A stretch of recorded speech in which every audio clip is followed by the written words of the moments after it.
Bonjour, ce Shabbat est un Shabbat très particulier. Non seulement nous lisons la paracha Vayakel en suivant le rythme de nos parachiotes, de la lecture hebdomadaire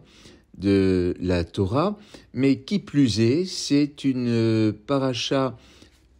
supplémentaire que nous allons rajouter en cette bénédiction du mois, puisque nous serons très précisément dans le Rosh Chodesh, c'est-à-dire le nouveau mois de Hadar. Alors Hadar 2, puisque nous sommes dans une année embolismique, et ceci à la sortie du Shabbat, de sorte que ce Shabbat est un Shabbat qui est le Shabbat Vayakel, mais qui est également appelé le Shabbat Shekalim, pluriel de shekel. C'est la monnaie israélienne telle qu'on la connaît, mais on va traduire généralement par un cycle, c'est l'unité de valeur de la monnaie qui avait cours à l'époque. Et ici, ce n'est même pas d'un shekel dont on va parler, mais c'est d'un demi-shekel, d'un demi-cycle. De sorte que nous allons lire deux parachutes qui sont très très proches dans la Torah. Elles sont dans l'Exode toutes les deux, l'une dans le chapitre 35 et l'autre nous fait revenir un petit peu en arrière dans le chapitre 30. Dans le premier rouleau, nous allons lire la suite de la construction du Mishkan, du tabernacle. Tout cela n'est pas fini et prend du temps, c'est dire avec quelle minutie celui-ci a été construit. Dans le deuxième rouleau que nous allons ouvrir, c'est-à-dire le deuxième Sefer Torah, nous en aurons deux face à nous. Dans le deuxième, nous allons revenir un petit peu en arrière, dans l'Exode au chapitre 30, où l'on nous rappelle, une fois encore, le demi-cycle, le demi-shekel que chaque personne devait verser pour le service divin, nous dit-on. Et à vrai dire, quand on nous dit chaque personne, nous l'avons déjà dit à plusieurs reprises, il s'agit ici de chaque homme adulte.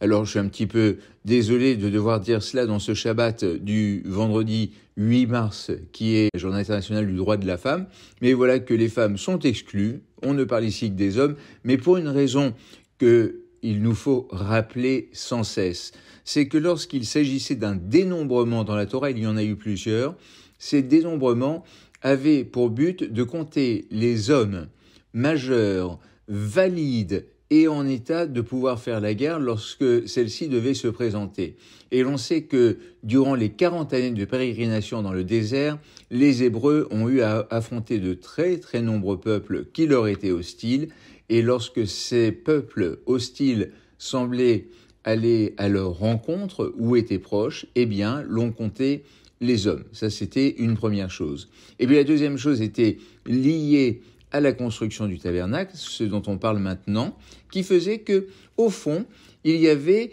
une sorte d'impôt, presque de rétribution, mais qui était absolument minime. Lorsque l'on parle d'un demi-shekel, d'un demi-cycle, c'est une somme qui est suffisamment faible pour qu'elle puisse être réglée absolument par tous, c'est-à-dire par le plus fortuné comme par le plus indigent. Même l'indigent pouvait régler ce demi-cycle. Il y a là une idée qui est tout à fait intéressante et qui n'est pas du tout égalitaire. On ne paye pas selon ses moyens, mais chacun est égal dans l'impôt, puisque cet impôt est exactement le même pour chacun, mais suffisamment faible pour que chacun le paye et puisse dire « Eh bien, j'ai participé de façon égale, de la même façon que le plus fortuné, à la construction du tabernacle. » Et chacun y avait pris sa part. Mais ce qui interroge nos sages et nos maîtres, eh bien, c'est de savoir pourquoi c'est un demi-cycle. Pourquoi, au fond, ne sommes-nous pas sur une valeur entière? Pourquoi ne fallait-il pas payer un cycle entier, un shekel entier, pour participer plutôt à la construction du tabernacle et du service divin plus particulièrement. Le reste, quand on dit le service divin, c'est assez intéressant, car ramener aujourd'hui, ce sera un anachronisme parfait, mais ramener aujourd'hui, eh bien, le service divin reviendrait à régler ceux qui ont la charge du culte, c'est-à-dire rabbins, chazanim, le shamash, que sais-je encore, enfin tous ceux qui peuvent être réglés par une communauté pour le travail qui y est effectué. Et c'était déjà un petit peu le sens ici. Et ce sens précis de ce travail, eh bien, se poursuit avec ce demi-cycle qui nous dit une chose au fond beaucoup plus profonde qu'un simple impôt ou une simple contribution. Que vient nous dire ce demi-cycle ? Eh bien, il vient nous dire la chose suivante. Il vient nous dire que quelque chose qui n'est pas entier doit être rendu entier pour exister. Un demi-cycle ne correspond seul à rien. En revanche, un cycle complet, c'est-à-dire un shekel complet, représente une unité de valeur certaine. Ce qui veut dire la chose suivante, c'est que dans la construction du Mishkan et dans le service divin du temple, eh bien, il fallait, pour pouvoir le régler et pour pouvoir s'acquitter de cet impôt qui permettait de compter les personnes, non pas par unité, mais par demi-unité, eh bien, pour pouvoir exister pleinement et pour pouvoir compter, il fallait qu'il y ait au moins 2 personnes pour qu'il y ait un shekel. C'est-à-dire que dans l'histoire du peuple juif, peut-être jusqu'à aujourd'hui, et il faut en chercher aujourd'hui tout ce qui pourrait tout ce qui pourrait faire écho à cette histoire biblique, séculaire. Au fond, qu'est-ce qui fait qu'aujourd'hui nous n'existons qu'à travers l'autre? Nous ne sommes entiers qu'à travers l'autre. Et je viens rappeler la chose suivante, c'est que la paracha que nous lisons est la paracha Vayakel, ce qui veut dire il a réuni, et c'est de ce mot Vayakel que vient le mot de Keila, une communauté, et au fond, une communauté n'existe, déjà dès qu'il y a plus d'une personne, parce que à ce moment-là, ce n'est pas une communauté, c'est une personne seule, là où elle se trouve, qui prie, et même la personne la plus fortunée qui voudrait se créer une synagogue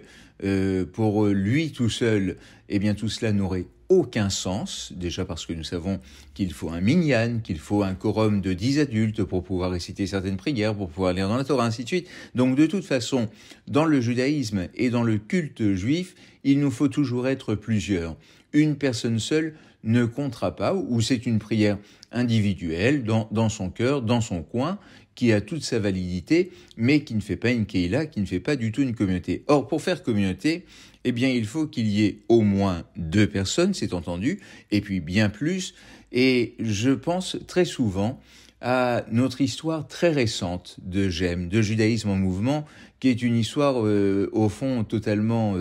incroyable et qui aurait été impensable il y a encore quelques années, qui était dans un premier temps la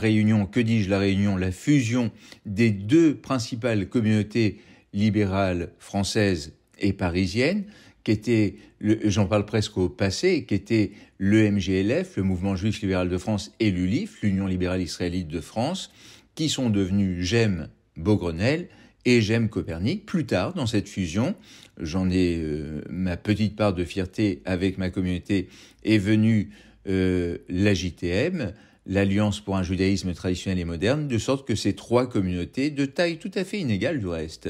eh bien, sont venues fusionner, ne faisant plus une communauté, judaïsme en mouvement, avec, eh bien, plusieurs antennes, celle de Beaugrenelle, celle de Copernic, celle de Surmelin et celle de Pelleport, en tout cas dans la fusion initiale telle qu'elle peut exister. Et nous sommes très heureux dans ce Shabbat de marquer aussi le partenariat de la communauté libérale de Strasbourg qui est venue rejoindre Judaïsme en mouvement. C'est dire que nos communautés, et ici GEM en est un excellent exemple, n'ont de sens, d'existence, de force, de puissance et d'assise que lorsqu'elles s'unissent et lorsque chacune de ces entités ne se suffit pas seule, où l'on a besoin de l'autre. Car au fond, si l'on n'est pas avec l'autre, on est contre l'autre. Comprenez bien que lorsque plusieurs communautés existent et qu'elles sont proches, qu'elles sont voisines, qu'elles partagent l'essentiel, si elles ne sont pas capables de se réunir sur les choses les plus essentielles, eh bien, elles sont en opposition. En revanche, lorsqu'elles arrivent à se réunir sur les choses les plus essentielles, nous avons chez GEM une charte qui a été édictée, et notamment une charte rabbinique,